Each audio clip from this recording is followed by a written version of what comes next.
Well, I'm back again, and we have another Patreon-only episode for you. This was a So What Else episode, and we talked about the fourth Matrix movie, Matrix Resurrections. Me, Seth, and Hope talked about Matrix Resurrections. Man, it's just... At the time, we had, generally, we were kind of like, yeah, it's a B-plus movie. As time has gone on, I've kind of forgotten most of the movie. That kind of says a lot about the film. The fact that I remember more of Matrix Reloaded and Resurrection speaks volumes, and I don't like either of those movies. But yeah, this is an episode we kind of just did because it was the middle of lockdown.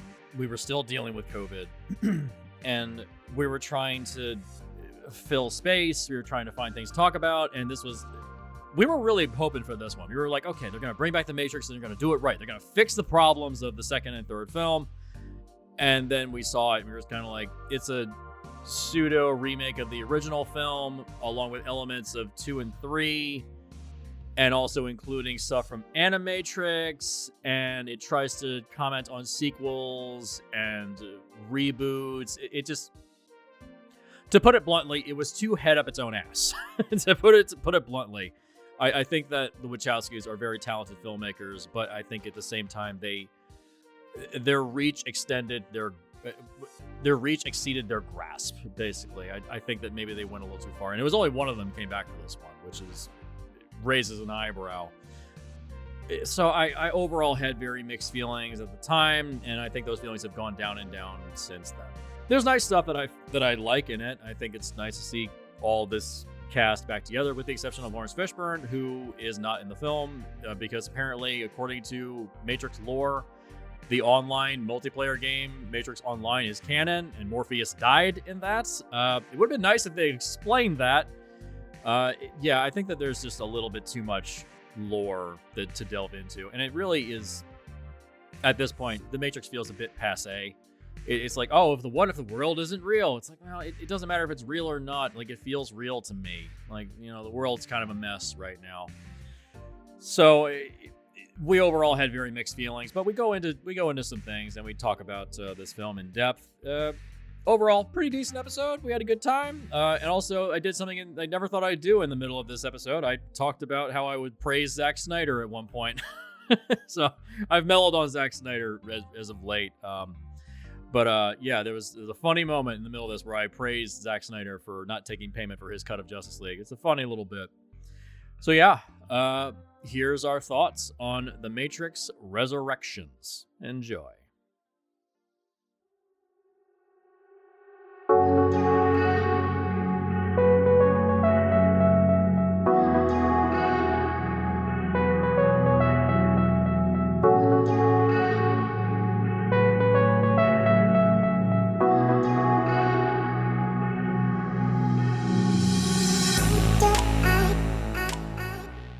Well, if you're listening to this, you know which show this ended up on, but as of right now, I don't know if this will be a To Whatever's Way Up or a So What Else.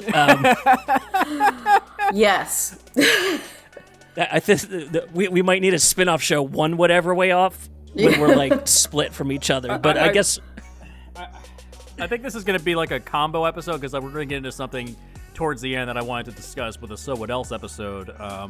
You know what I'm talking about, Seth, when I showed you that. Yes, I do. Yeah, absolutely. That photo I showed you earlier on today. Yeah, for sure. Yeah, we'll get into that towards the end. First, we're going to talk about the film we want to discuss. So yes, absolutely. Let's do the two whatevers part first. Excellent. Yeah, so we are here to discuss The Matrix Resurrections, directed by Lana. Regurgitations. There's a lot of R words you could probably throw into there. This is... I have notes, guys. I have some notes. Yeah, I like a shit ton of this. And a shit ton of this, I think, is, totally unnecessary. Well, I mean, it was meant to be a one-and-done movie. This whole franchise was unnecessary. The movie even reflects on that, doesn't it? Yeah, it does. This was completely unnecessary. Yeah, I'm excited to get into it. So, but first, let's briefly go over some of our connections to The Matrix, because I'm curious. Hope, you and I have never talked about this topic at all. So I'm curious, The Matrix, what does it mean to you? Do you like any of the sequels at any point? The first film was great. Yes. Home run.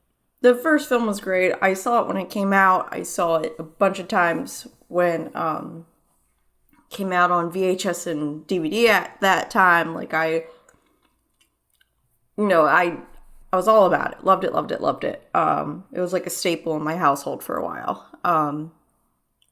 But when the subsequent films came out, it took a really hard left turn from there.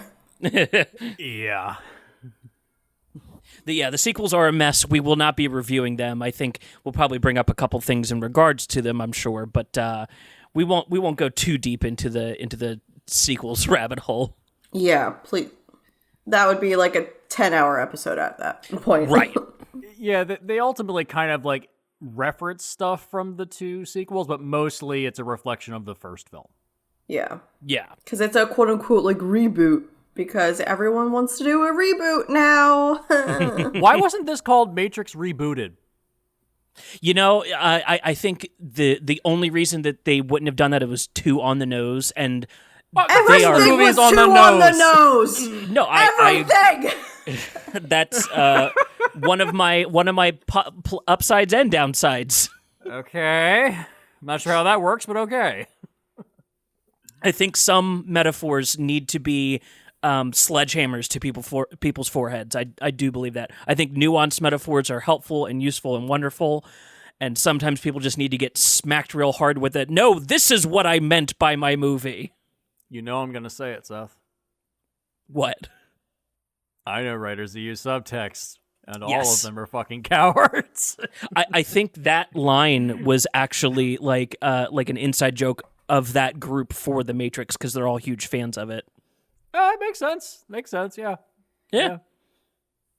So how about you, Jesse? I know we've talked a little bit more about The Matrix in general, but what's your connection been to the series so far? I mean, I saw the original back when I was young. I was in middle school, high school, something like that. I can't remember. I enjoyed it, really liked it. And then I saw the sequels in the theater, and I was horribly disappointed.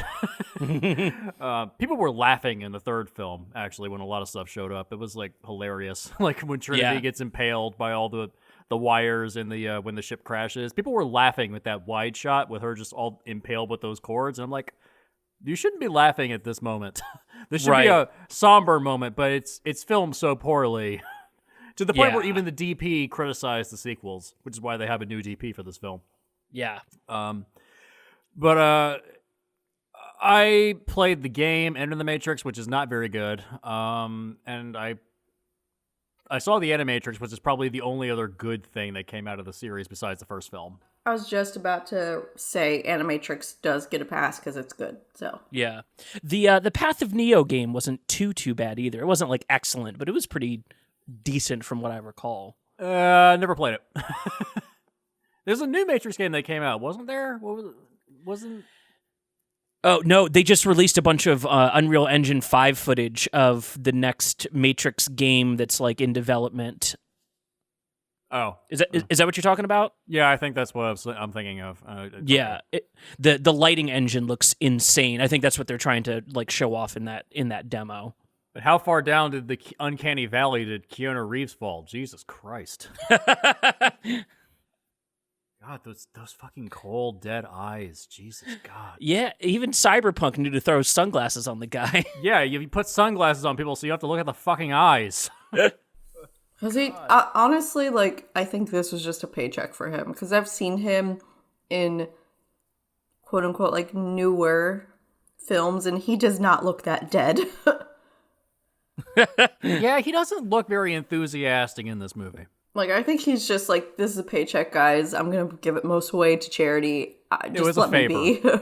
It's a favor, yeah. Yeah, hot take, I don't think any of his best acting are in any of these films. Like, Oh, hell no. Hell Yeah. no. I do like the cameo by Chad Stahelski. That was pretty funny. Oh man, I even have notes on that. That was funny.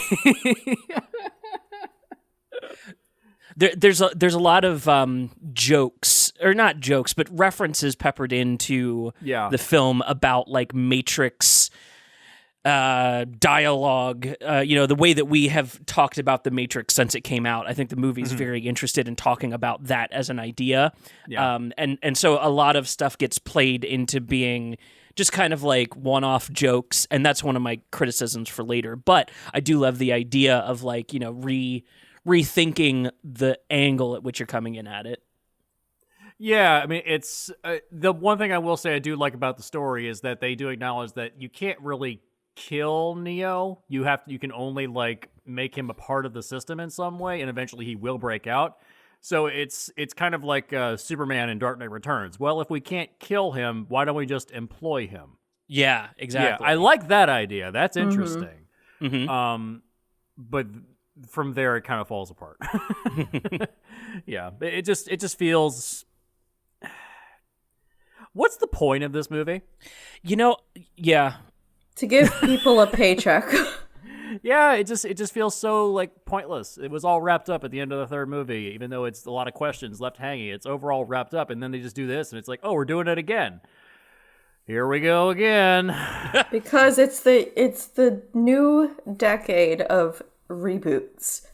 Ever since like end of 2019, going into 2020, everything's been a goddamn fucking reboot. Like, there's just no way around it. Everything's either a rehash, a sequel, or a reboot. There's no... I shouldn't say there's no, but there's maybe a 3% margin of originality out there nowadays. Yeah. I mean, so... Well, in major Hollywood stuff, for sure. I mean, what's that saying? There's only 7 stories that have ever been told by humanity.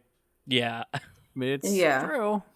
But I think the major issue with the film is that it's a lot of like references to the older stuff. If you take out all the references to the original 3 films, you basically there's nothing. Nothing half left. of the movie was literal flashbacks from the actual original movies. Yeah, and the stuff that's put in to fill the spaces that weren't there from the previous movies, like Smith is a different actor. Morpheus is a different actor now. Yeah. Which really both hurt the movie. Like I like Yahya Abdul-Mateen. I like him really well. He's very good in Watchmen, the TV show. Yeah. But just no one can top Lawrence Fishburne. No one ever asks like, hey, why don't you look like Morpheus from the other movies? Why does he look different? No one ever says that. Like I was waiting for them to ask that question. Like, why do you look different? Well, same thing with Mr. Smith. I mean, I honestly didn't think Hugo Weaving would be back. He's like, in his 70s now? He's probably like, fuck you guys. Well, he said the reason he wouldn't come back was because it was just scheduling conflicts. He was doing a play at the time, and he was trying to organize his schedule to do the film and the play at the same time. And then the shooting schedule for the film got changed, and he said, yeah, I can't do it. Yeah, COVID threw a giant wrench in that, too. I think that's also just a polite way. That's also just a polite way to say, leave me alone. Screw you. Yeah, I mean, the 3 Matrix films didn't really do his career any favors. So, then again, neither did the Hobbit movies. So true. There's something about the rebootness of this that I really enjoy, and it feels to me like the movie is also asking why it has to exist. Like the movie itself feels existentially bound to be like, do I need to be here? Like, did we not figure all this shit out in 99 when the first Matrix came out? Because everything we predicted that was going to happen happened. So, like, why do we need to do this again, guys? I feel like the movie's asking us to engage with it that way. Yeah. I mean, you know what the movie kind of reminds me of? You ever seen those Escher paintings where it's like the stairs that go up and around, but they're always That's kind of what the film feels like, where it feels like it's constantly going in circles, but it's creatively going in circles, I guess. Because in those, there's technically like an 8th dimension in those paintings that Escher did, so that's why it's creative. Yeah, for sure. I mean, the movie itself is even structured like the original trilogy, so that it can kind of spend each act reacting to the reactions to those movies, if that makes any sense. Like the first 30 minutes of this are borderline shot for shot remakes with new actors and slightly new things happening. And I think that's kind of them saying like, yeah, so the original Matrix holds the fuck up. Like, we don't need to revisit that too much, right, guys? Sequels, on the other hand, we whiffed that one, right? So, okay, sorry, let's try this again. Here's the new idea. What if nostalgia is the Matrix? Yeah, longing for a better time. Yeah. And then the movie answers itself by saying, it's one of my favorite lines from wow, I'm going to call him Barney Stinson because of How I Met Your Mother, but NPH. Thank you, NPH. One of his What the lines. hell is this character's name? The analyst. Architect. I thought it was the architect. No, the architect was in the second movie. Yeah, that character. Maybe it is the analyst. Yeah. The architect's been replaced. Yeah, the analyst took over the architect's thing. But he mentions this line about how the more they like fuck with people and put them through shit in the Matrix, the more energy they get out of them, and they do that through weaponizing nostalgia against people. And that's the core idea that I grabbed onto when I was like, okay, so there's a really good idea in here. I really like that thought of like, hey, we're making this movie that we shouldn't really need to be making because the first one has held up so far. However, we could expose you to this new idea that everybody in Hollywood is force-feeding you nostalgia until you shit your pants and die. Mm-hmm. And that, as an idea, really resounded with me, just because the movie is being nostalgic on purpose, but it's also like poking holes in it on purpose. And it's like I'm so curious to watch the ship sink, I think, is really what it comes down to. Yeah. but it also comes off as somewhat petulant and childish to do that. It's like, isn't it funny how we're poking at nostalgia? Isn't that funny? It's like, yes, we get it. I remember.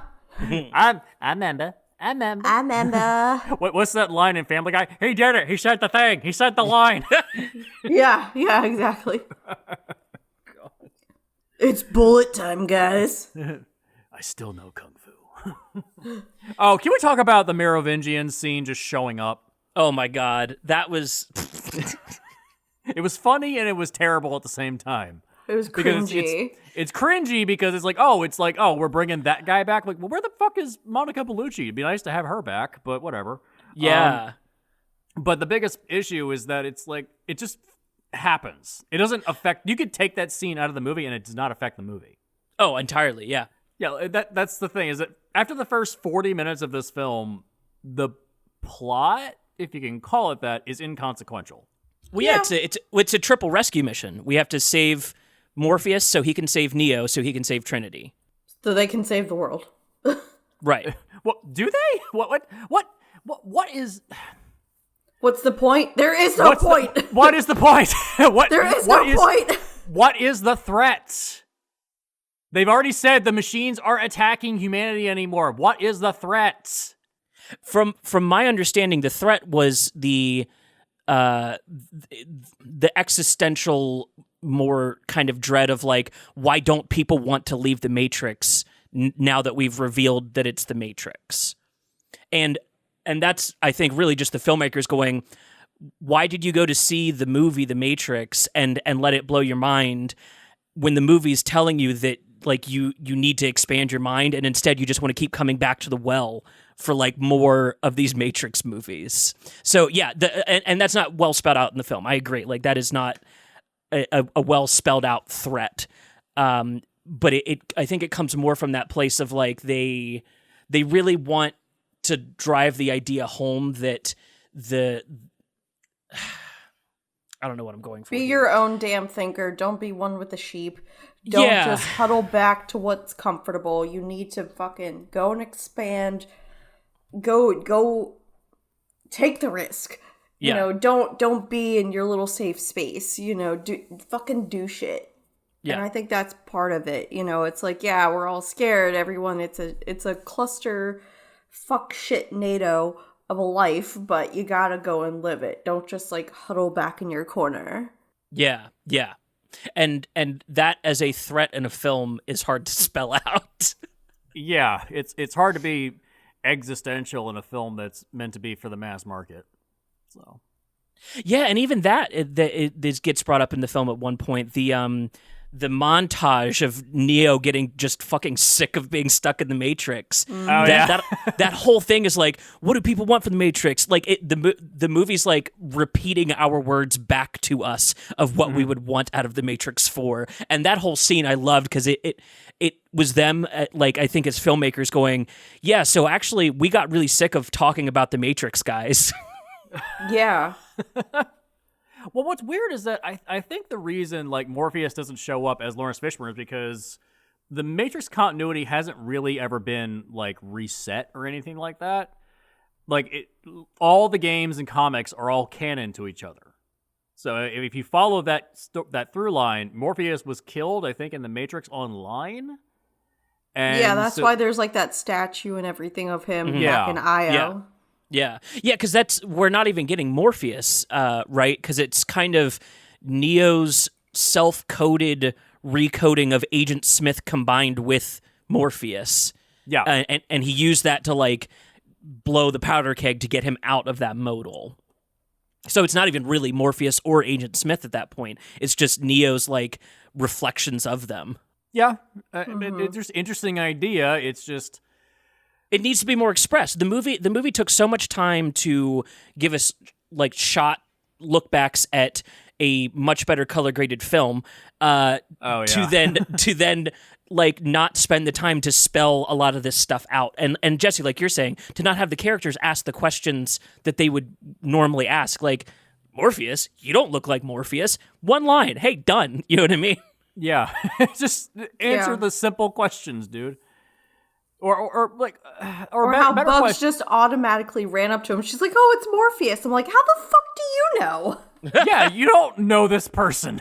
You have no idea who the hell this is. Another thing, it's like they just go to the human city of Io, no longer Zion. Like they don't explain what the fuck happened to Zion. Like what? I thought that the machines were gone. No, okay, so that's the boring middle part of the movie that I actually paid attention to this time. You paid attention to the boring part? I did, because I had these same questions going into it. I've watched it 3 times now to make sure that I like at least got it. So the explanation is immediately after the events of Matrix 3, Neo dies. Morpheus takes over as the leader of Zion, and then the analyst takes over the Matrix.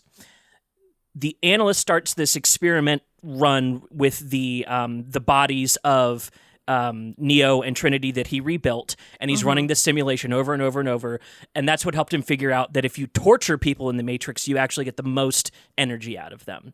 That is what caused the robots to have war with each other that eventually led to the destruction of Zion when the people wouldn't pick sides with the robots.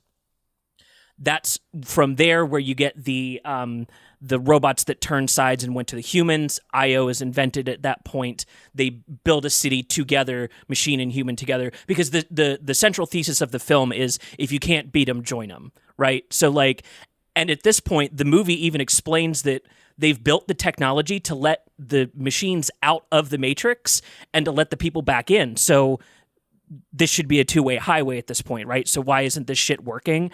And it's that why isn't this shit working is the kind of the central question after the 60 years of, simulated fuckery that the analyst did. Okay. Yeah. Fair. It's simple, straightforward. It's just like sprinkled in throughout like diegetic dialogue where you have to like, wait, what was that? Wait, the machines were fighting each other? What? It should have opened on that, honestly. Yeah, let's open up instead of where with it that. did. Yeah. Instead of just redoing the first movie, let's open up on something that's more understandable. Yeah. Because it's also there's so much jargon that's kind of getting thrown at you in the first 20 minutes. Yes. I had to take a break. I had to stop at the first 20, 30 minutes. I had to pause it and be like, did I just watch what I think I just fucking watched? I didn't even realize until my third watch through, they say the word synthient and modal in the first 2 minutes of the movie. Yeah. Uh-huh. They throw it at you. They throw a lot of everything at you, real quick. And then it's 45 minutes later, after they've rescued Neo, that they go, oh, this is a synthient. It's one of these robots that we talk to. We just don't call them robots anymore because robot racism exists now. Yeah, go figure. This is why the original film is so well done, because the audience POV character of Neo is perfect. Yeah. He's as confused by this shit as we are, so we get things explained to him, which explains it to us. Right. And he does kind of fulfill that a little bit in this, but he's also going through his own stoic character arc of I guess he's Neo's really the only piece of this I haven't fully figured out why the fuck he's here. This should have been Trinity's movie if we're being honest. Yeah, he doesn't do anything. Yeah, and even at the end, he's like, I'm not doing this. Are you doing this? It's yeah, you're not important anymore. Go away. I think the LGBT element of the film, the original movie, has become to the forefront. I'll say it again. I know writers that use subtext, and all of them are fucking cowards. Yeah. Now that there's been 20 years that have gone by, that kind of stuff is fine to put in mainstream films. Well, that, and I think it was them cementing, yes, the original Matrix was a trans metaphor. We just didn't know that that's what we were thinking about at the time. And this movie makes that 100% canon, because a lot of this movie's middle fingers to the film bro side of the internet that tried to decode the Matrix into a video game that they could pick apart. There's a lot of middle fingers thrown out at a lot of people in this movie. Yeah, I will say I do hate the ending credits music where they redid Rage Against the Machine's "Wake Up" and they had a cover of it. I was like, "Fuck you, that is awful." Granted, I have huge problems with Rage Against the Machine. Their tickets cost $300. I thought you guys were anti-capitalist. Oh, you're not? Oh, okay. You're fine. Wave enough money in front of people and they'll turn real quick. Yeah. Uh-huh. I think that's kind of the point of the film itself, is that they show everyone has a cell phone, everyone's staring at their cell phones all the time, everyone's constantly involved with video games, Neo is the greatest video game player or video game creator of all time. They break down the Matrix to the point where it's it's not a simulation, it's a video game. You're playing the game, but it's. I wish the movie had spent a little more time trying to gaslight us into believing that Neo was in the real world. I think I just never bought it at any point. No, not at all. Well, because it's that's the point of the fucking movie. That's the problem. You're constantly on guard the whole time. You know that this shit's gonna happen. It also doesn't help that the fucking trailers gave away everything. Yeah. That doesn't help. So... True. I think that's a new thing also, with at least major Hollywood films. Nowadays, you see a trailer, you've seen the movie. How is it that you've condensed what nowadays on average is 2 to 2.5 hours? Yeah. How do you throw it all in 2 minutes and the best parts of it in 2 minutes? So it's do I really need to see the movie? I just saw the trailer. Yeah, I think single scenes is really the way to go as far as promoting your film. That's usually what gets me involved, right? If you give me a single scene, I'll get an idea of your score, your pacing, your editing. I'm in, and I know just this 1 2-minute chunk of your film, right? Yeah. Versus, trying to sum up the Wikipedia entry for me before I go to the theater. It's no, the movie's going to play at the theater, right? So I'll figure this out in the next 2 hours. Sure. Oh, yeah. Modern trailers suck. Okay. I want to... Yeah, go ahead. I'm here for the existential stuff, but I would love to geek out about some of the technical stuff for a minute. Okay. I love the bullet time loop dropped frame thing that they did in that conversation between the analyst and Neo when he fires the gun at Trinity. Oh yeah. Is the Phantom camera sequence? Yeah. Oh, dude. The new version of bullet time. Yeah. And I love that it's the villain of the movie who we're supposed to hate. So we're supposed to hate that he's doing this. And again, that's another middle finger of the movie going like, hey, so if you're just here for better bullet time, yeah, we can do that too. But guess what? It's stupid. I love that. I love this movie has such a like punk rock middle finger attitude, but it's also like a 13-year-old punk rocker who just doesn't get the world enough yet, but they have all the energy there for it, and I really like that. I think that's the problem for me is that I'm almost 40, dude. I don't have time for this shit. I don't feel a need like the biggest problem with The Matrix is that it's a victim of its own infamy. It's a victim of its own success. Thank you, Paul W.S. Anderson. So you look at the way in which that film is portrayed. It's portrayed as like, anti-capitalist, take on the man, fuck the man, like, but it's being made by Warner Brothers. Yeah. Like I've always had a problem with films and TV shows and music that do that shit where it's like, we're going to take down the man, like Mr. Robot or some shit like that. It's like, on USA. What the fuck are you talking about? Like, what? You can't do that. You can't make that statement in a public forum where people pay you for it. It goes against everything you're trying to say. I'm not a communist, but goddamn, if I don't lean that way, fuck. Like, it's infuriating when I see films that try to have this statement these days of, take down the powers that be, but clearly you're just giving the people at the top another paycheck. Yeah. Yeah. I think that's even, kind of like the Wachowskis got very rich off this franchise. Okay. Yeah. Right. To say the least. No, yeah, I don't disagree, and I think it's one of those like things that this movie may have tried to peek into that a little bit and kind of mention like, isn't it fucked up that your escapism comes from the thing you're trying to escape from? You know what I mean? Like, I want to get away from the system and the man, and capitalism is crushing, the American medical system and all this. But they're making movies about crushing the man, so I'll just go see those instead of actually doing anything about it. Yeah. I'd actually I'm going to make this argument, and I can't believe I'm about to say this. I'm going to make this argument. Zack Snyder did better at that than anybody else did. What? Because he didn't take any payment for doing his version of Justice League. What the fuck, dude? I never thought I'd ever fucking praise Zack Snyder.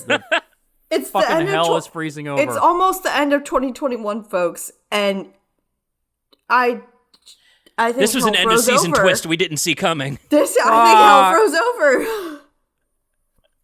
No, I don't think you're incorrect either. And honestly, the coolest thing that The Matrix 4 could have ever been was maybe 3 of these ideas passed off to a fucking $10 million A24 series and just have the Wachowskis just sign off. Yes, this is whatever the next generation wants to do with this shit. They can do it, and we're going to bow out, but make it really punk rock. Like, make it, not this $200 million super budget thing.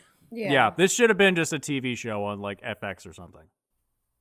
Like this should not be, or on HBO Max. This should be like a TV show on HBO Max. This should not be a film anymore. Because there's so many different ways you can go. You could have done it. It's kind of Animatrix proves that. Animatrix is proof of that. Yeah, it's kind of like Star Wars now. Okay, we got the Skywalkers. Let's verge away from that. And guess what? Everything that's verged away from that has been phenomenal. So it's kind of the same. It's on the same wavelength. Like, all right, we got enough of Neo. Let's move on. Do you know what really irks me as a decision that they made with this movie? I really like the new cast. The cast that was around Neo and everybody, and they never sequel baited the cast. Like, there was never a moment where I'm supposed to go like, oh yeah, I'd go watch a movie with these guys. But like, the reality is you could have dropped Neo and Trinity and I would have gone to see a movie about these guys because it was so unassuming. I think it would have been better, in my opinion. Yeah. But maybe I'm just a crazy person thinking that. I don't know, but Like, not to film rescue this shit, but I can't help myself sometimes. The movie answers its own question with that technology that allows Morpheus to be in the real world. That should have been the central MacGuffin of the film. That should have been the thing to, like, hey, if we can fucking pull off this mission 60 years after Neo's become a legend. If we can pull this mission off, we can unite the machine and the human worlds in a way that nobody would have ever expected, and that could have been a really cool way to still talk about this like nostalgia shit in a cool way. But it would have been more genuine, maybe, is what I'm going for. Yeah, I just feel like it's time to just end the Neo saga. I'm just tired of it. Yeah, yeah. Like what? You have all this technology. You have fucking hovercraft everywhere. You have mech suits. You have fucking hover technology. Now you have nanotechnology. Why are you not using that shit to, like, I don't know, clean up the fucking sky and get the sun to come back out again? Like what? Right. Why are you wasting your time with this bullshit? You're making this twice as hard as it needs to be. Yeah. It just feels like it's fruitless and pointless. And I love how they directly state that type of stuff too. Like, oh yeah, we don't need to go to payphones anymore. Or, they have all this new stuff. So why haven't you done shit? I agree with you, Jesse. Why haven't they done shit with it? Like, yeah. You've had 20 years to think about this shit. Why did you not improve anything other than just change the look of it? And we got a strawberry. We got a single strawberry. Which, like, even that's funny because Neo's never been outside of the, like, he was not outside of the Matrix before it was built. So it's not like he has any point of reference other than the Matrix flavor for a strawberry. Mm-hmm. Yeah, it's true. That's very true. Then again, nobody else does either. True. Yeah, I guess we could just all decide everything tastes like chicken. Right. Oh, that's another thing I wanted to get into. The secondary cast of the ship that they're on. Yeah. Wow, what a bunch of vapid people, huh?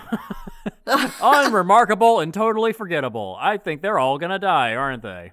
Well, they even addressed that. They're like, we're gonna die, aren't we? Oh, 100%. They addressed that in the film. They're just like, well, Neo's here, right? Yeah, we're gonna die. Oh shit, we're gonna die. We needed more of that, like, reflective conversation. A downtime scene, for fuck's sake. There are no downtime scenes in this movie. Like, no one just sits down and just talks. About just, like, shit that's going on. Everything's always about plot. Yeah, I guess we get that one conversation between Trinity and Neo when she's talking about the game. His one nice moment in the movie where you can even tell Keanu Reeves is like, dude, I'm just happy to have a sitting down conversation with my old pal here. Yeah. That's another problem, is that these actors are a little too old to be doing this stuff. 100%. Like, the movie even says, oh, you remember the little girl from the last one? She's all grown up now and is like one of the most famous celebrities in the world. Hey guys, there's your main character. Yeah, why is that not the main character? And they brushed her aside. Jada Pinkett Smith in 80-year-old makeup instead. Oh, that makeup is awful. Oh, it's terrible. I think her voice bugged me more. It's the Matrix makeup. Yeah, her voice is pretty bad. It's kind of funny that Jada Pinkett Smith is in these movies because originally Will Smith was going to play Neo and then he dropped out. I know, isn't that funny? Mm-hmm. Thank fucking God. That would have been It's because terrible. she yelled at him too much, Have they divorced yet? I don't think so. I don't know. I genuinely, now that all celebrities are fucking polyamorous now, so like I don't care about their dating lives anymore. No, I don't give a shit. No, I see that meme of Will Smith looking depressed all the time over the internet now. So oh yeah, it's just funny to me. I see that look of him, and I'm just like, yeah. If 2021 was an image, yep, there it is. That's the image. Entering and exiting. Yeah. Entering and exiting. Yes. So, do you guys feel like the visual effects for like the fight scenes have kept up? Because I've seen the internet a little split on this topic. Like, is the action any good in this? And I think yes, in a lot of parts. When it turns into like a zombie shooting game at the end, I'm less invested, but leading up to that, I was kind of into it. When it becomes Left 4 Dead, I'm kind of like, yeah, I don't care. I don't give a shit. Dude, okay, why the fuck was swarm mode not something they were trying to put into the game that Thomas Anderson's working on? Like, that feels obvious, right? Oh, yeah. Like, oh, there's an idea. Like, seeding in stuff for later on in the story. Like, right. There you go. That should have been the thing. Like, he's building a new Matrix game, and the game he's building is the story that you're watching. Yeah. Like, that kind of self-reflexive paradox. Although that does sound a little bit like that movie that I will not mention on this podcast that we fixed with Chippa. No! Just a little bit. Fuck you for bringing that up. Just a little bit. Fuck you. Did you guys notice that there is a Rogue One plot point in this movie? There's a Destroy the Death Star? Yeah. Okay. So the scene at the well where Priyanka Chopra's character, I cannot remember her name. Sati, thank you.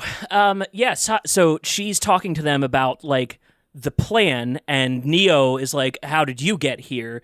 And she explained that when the Matrix was reset the last time, they purged all the extra programs, right? So her parents got purged, but she was able to survive it.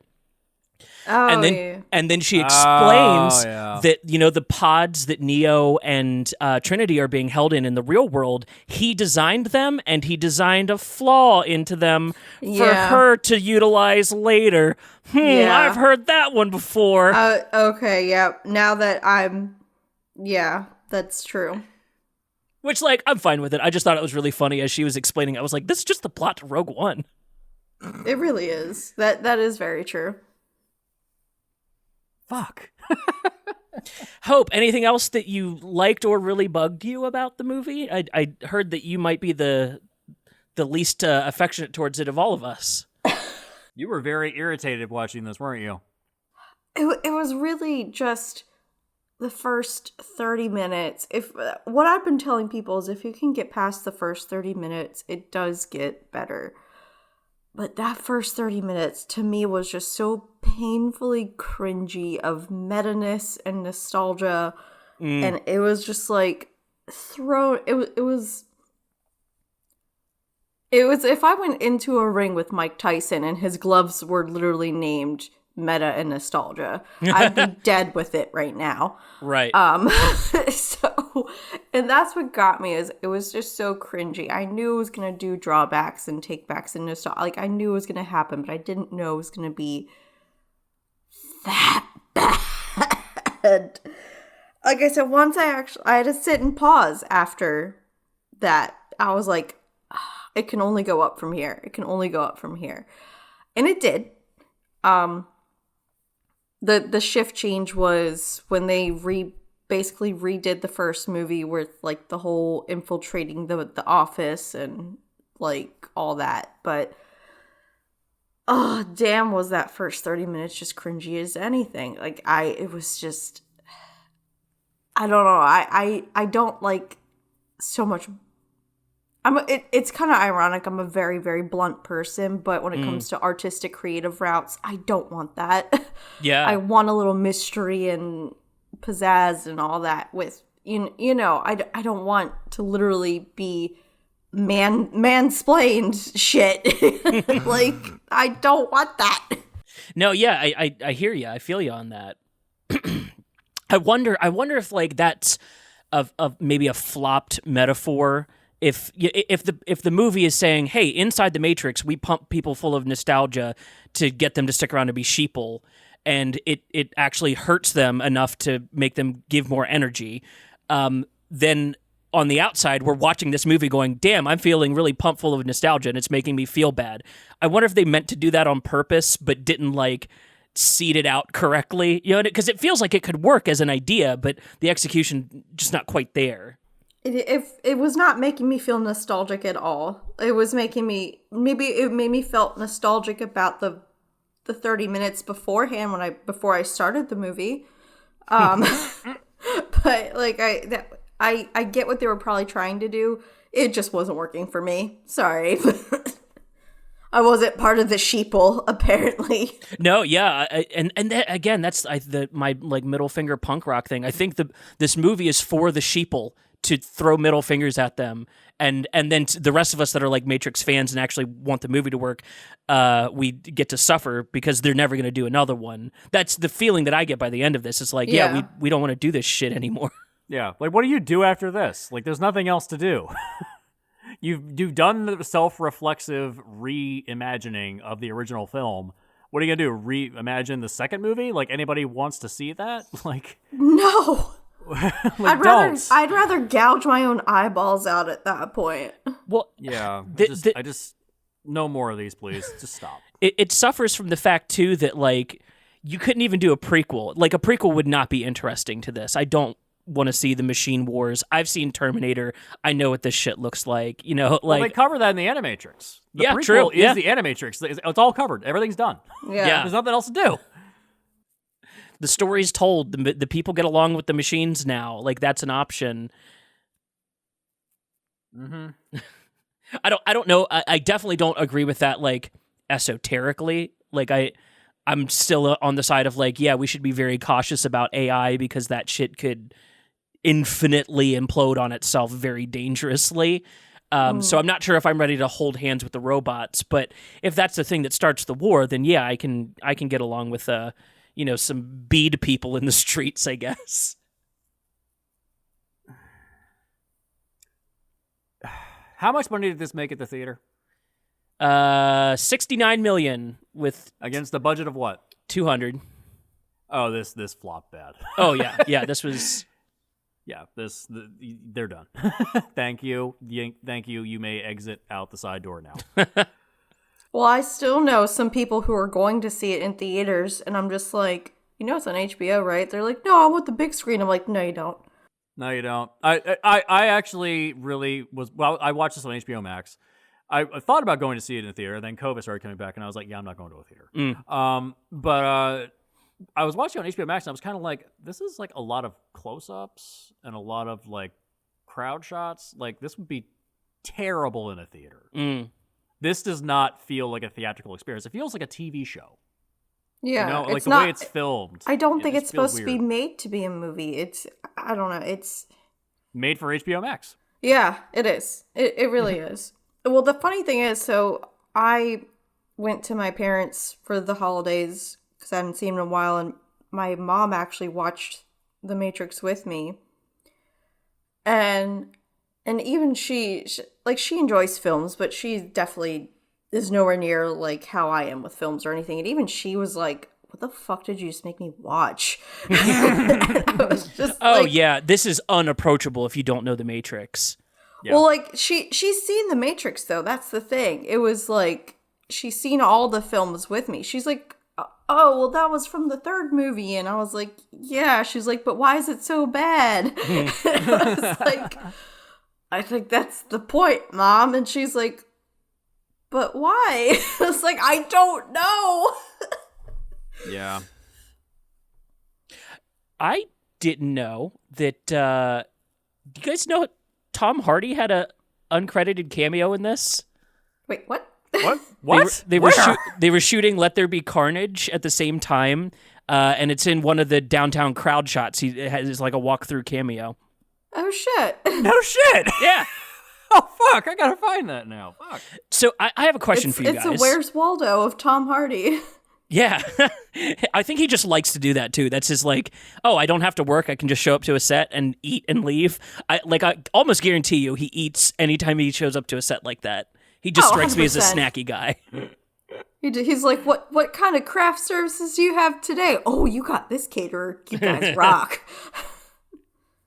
So I have a question. Would you guys think more favorably on this film if it had come out as like a streaming only, under $100 million budget? Like, let's say the movie as it is, but its budget was half and it only came out on streaming. Would you feel more lenient towards it? Yes. Yeah, I think so. Because the point of the franchise is, if you're going to go up against the man, don't use a The man. $200 million budget. Don't use the man to insult the man. Like, it just. I mean, we could argue that they fucked the man by It's- releasing this movie and having it bombed like this. That could have been a planned thing. If it was planned to bomb, then this movie gets like an extra point grade for me. Like, that's like the most badass thing ever. But nobody makes a film to fail, though. No. So I don't think that was part of the plan. Well, but allegedly. Allegedly. But What about the sick ostrich?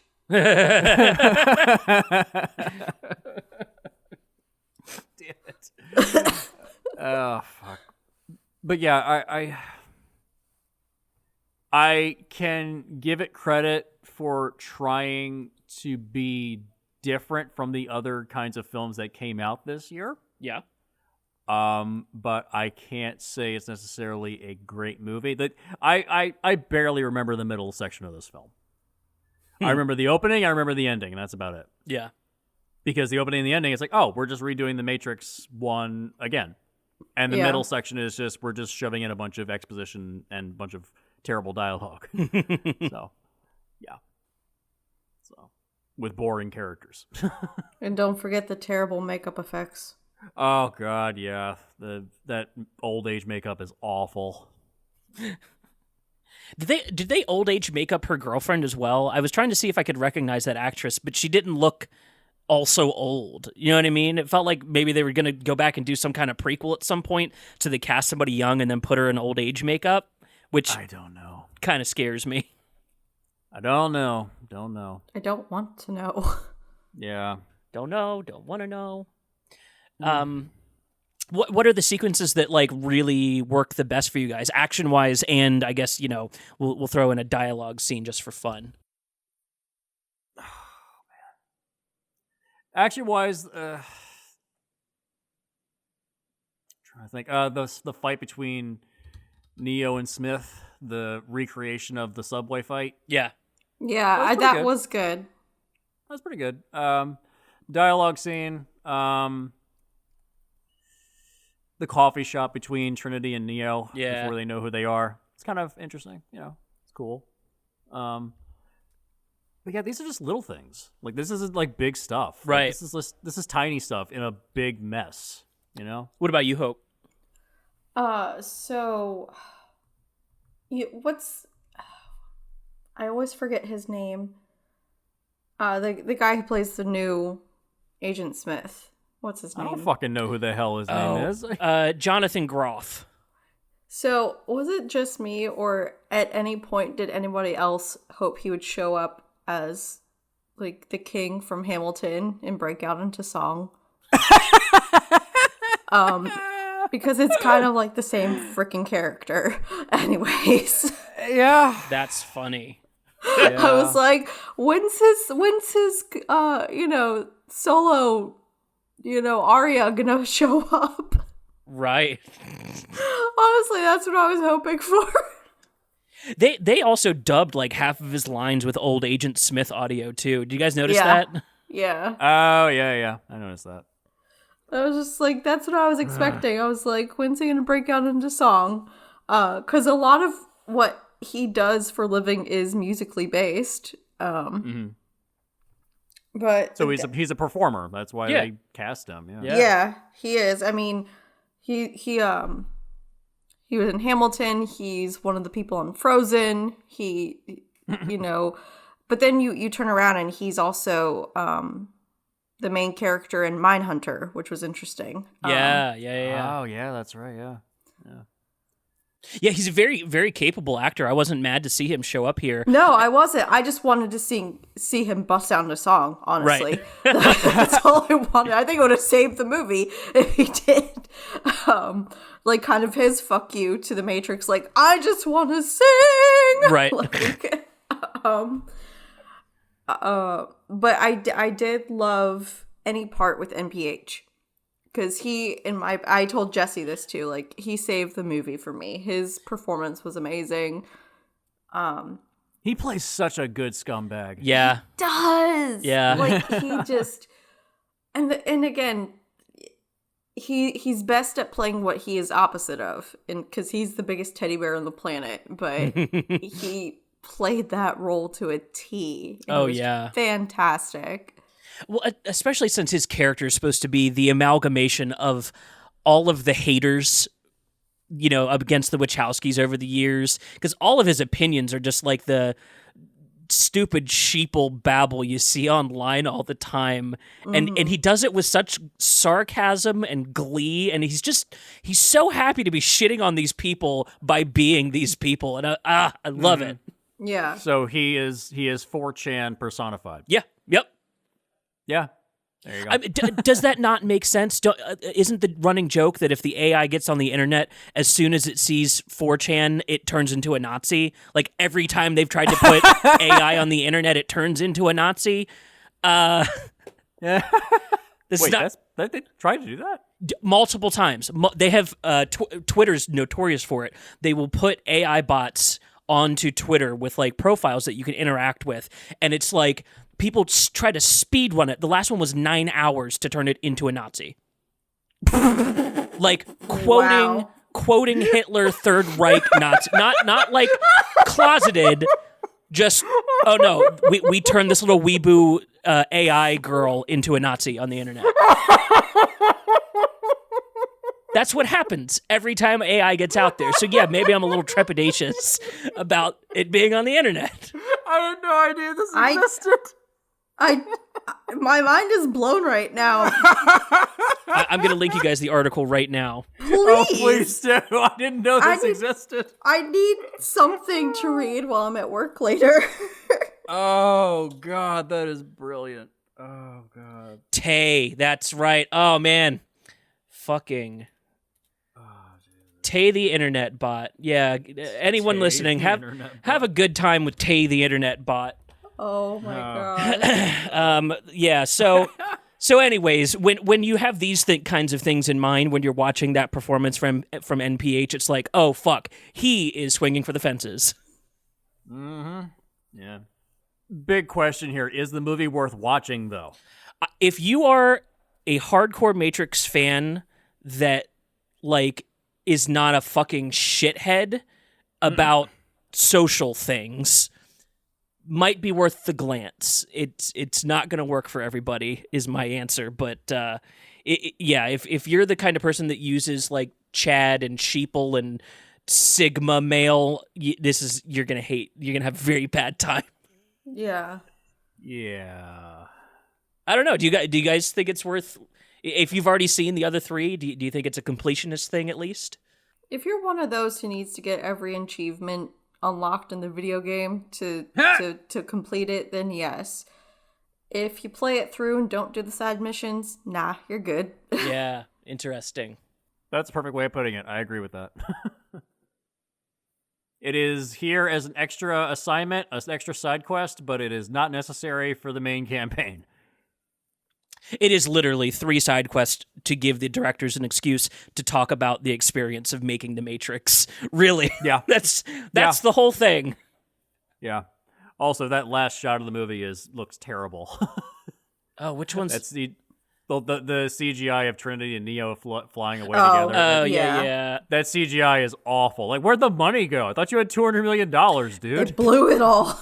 Well, honestly, they probably blew a bunch of it on COVID stuff because that was new. They were figuring out how to make movies during COVID. That's right. I wouldn't be shocked if they blew up a budget from 100 to 190 real quick.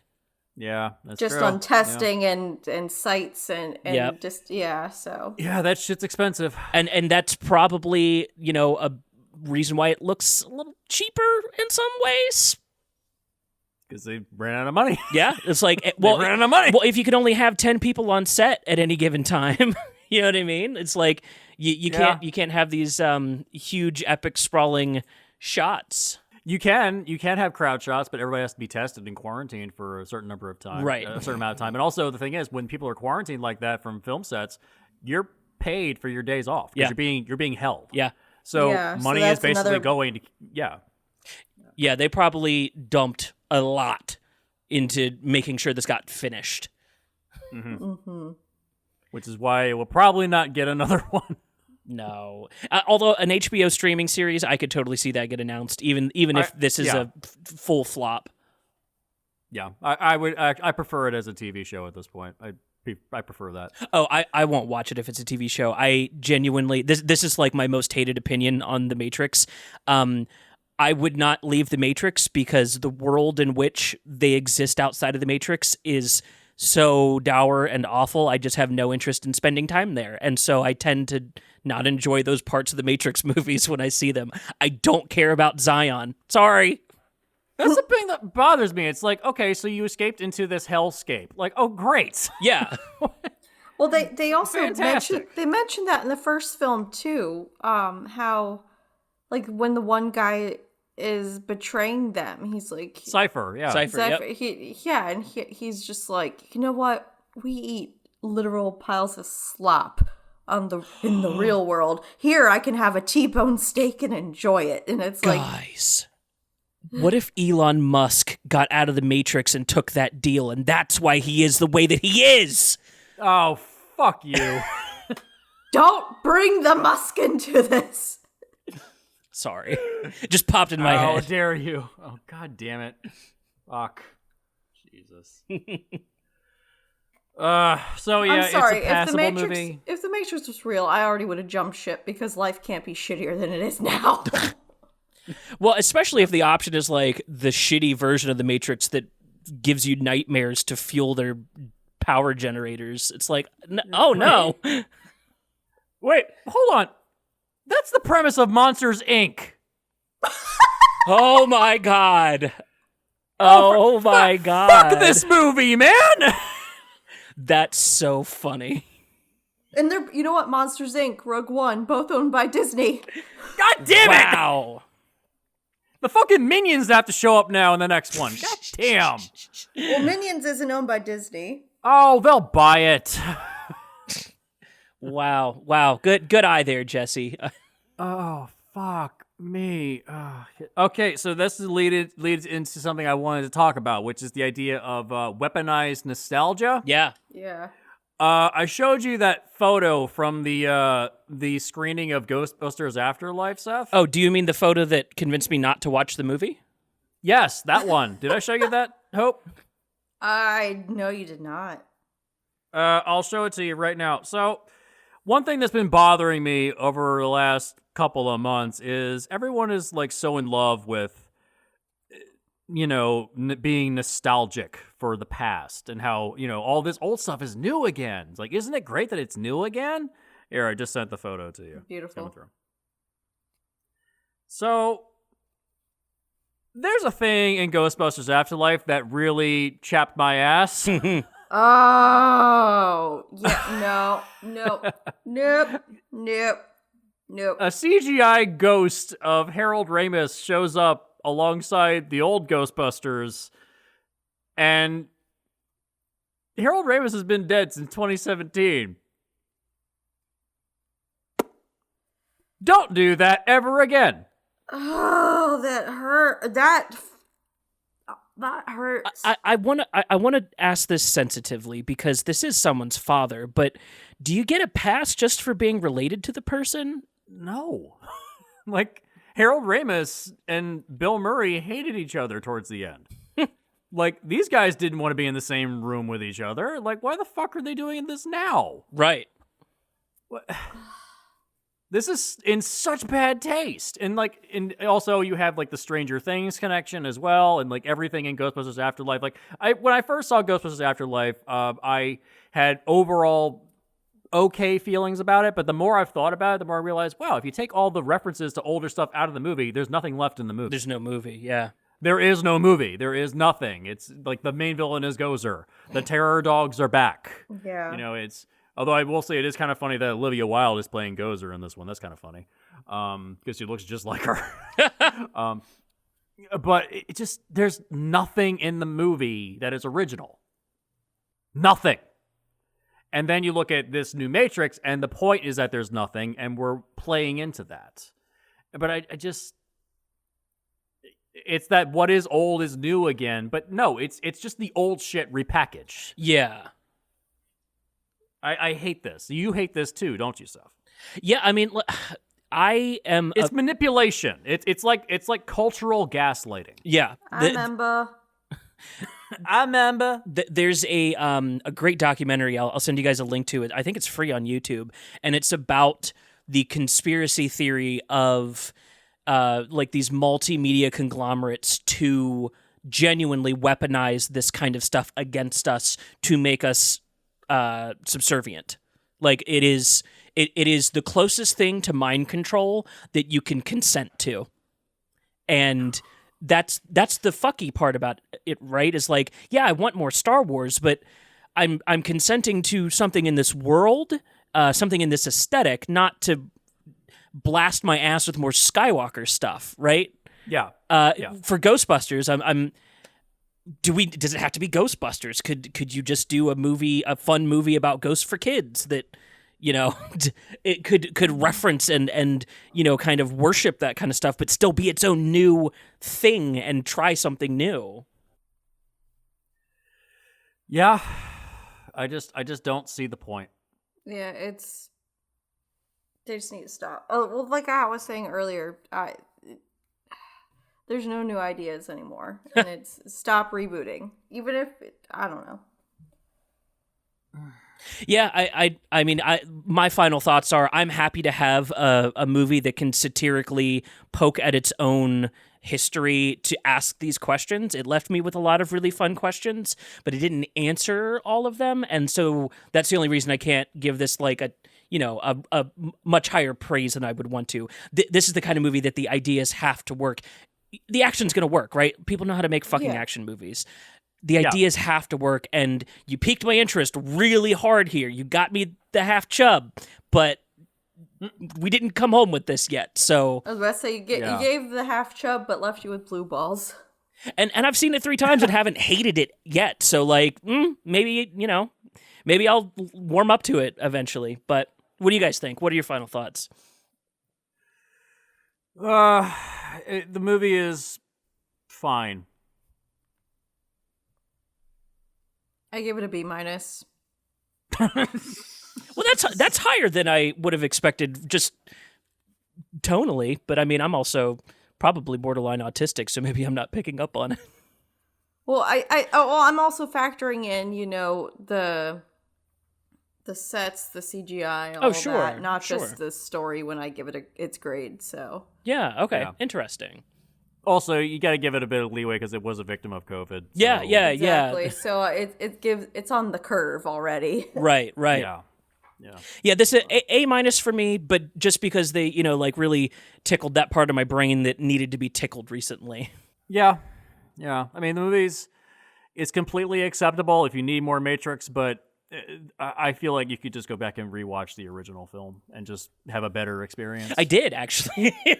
Yes. There you go. Yeah. I don't see a need to rewatch any of the other ones beyond the first one because the first one, it does feel like a one and done.